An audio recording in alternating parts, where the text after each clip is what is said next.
好，我是爱做美食的于姐。大鱼大肉都吃腻了，今天我们用当地的二伯炒黄心菜，给大家分享一个素菜，非常的好吃又清淡。下面请跟我一起来操作吧。首先把我们的当地的二伯豆腐先给它切成条儿，切好以后给它放入盘中备用，然后给它加入开水，给它烫一下。烫一下呢，可以去除里面的豆腥味儿，这样吃起来呢更加滑嫩，没有腥味儿。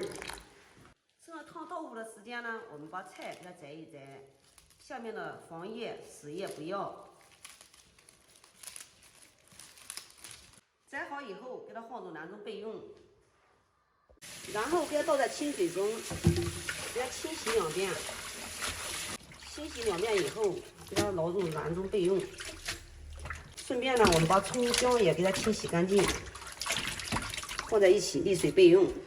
菜清洗干净以后，我们的豆腐也已经烫好了，给它捞起沥水备用。下面我们来切点辅料。首先呢，我们把姜给它切成片，把葱呢给它切成葱花，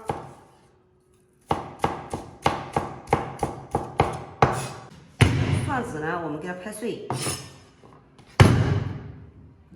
就这样随便拍一下就可以了，然后放入盘中备用。配菜全部准备齐全以后，下面开始炒制。锅热以后，打少许的食用油，先把锅给它润一下。不管炒什么菜，先润一下锅，这样呢，避免在炒菜的时候粘锅。锅热以后，把油给它倒出不要，然后呢，我们再重新加凉油，倒入我们烫好的二伯豆腐。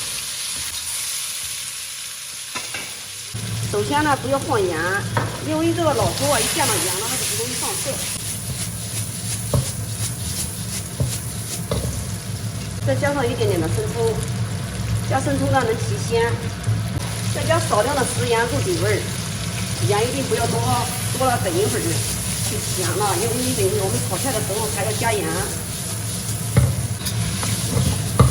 随便翻炒翻炒，就像这样就可以了。出锅。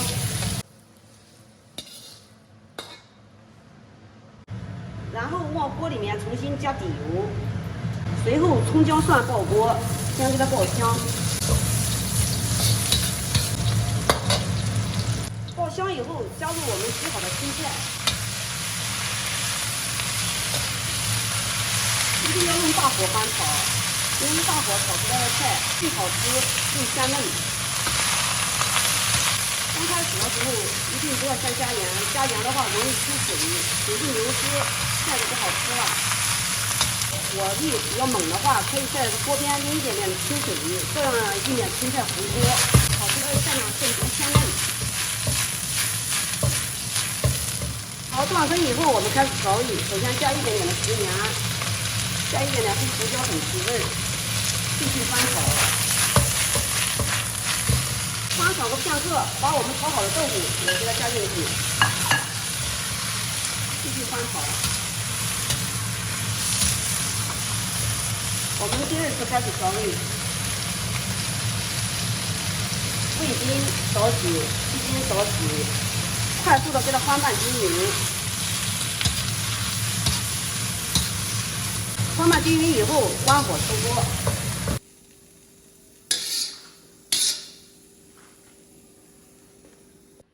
像这样简单一做，非常好吃又清淡的下饭菜就做好了，有空你也试试吧。好了，今天的视频就给大家分享到这里吧，我是于姐。如果你喜欢我的视频，请不要忘记关注我哟。感谢您的观看，我们下期再见啦。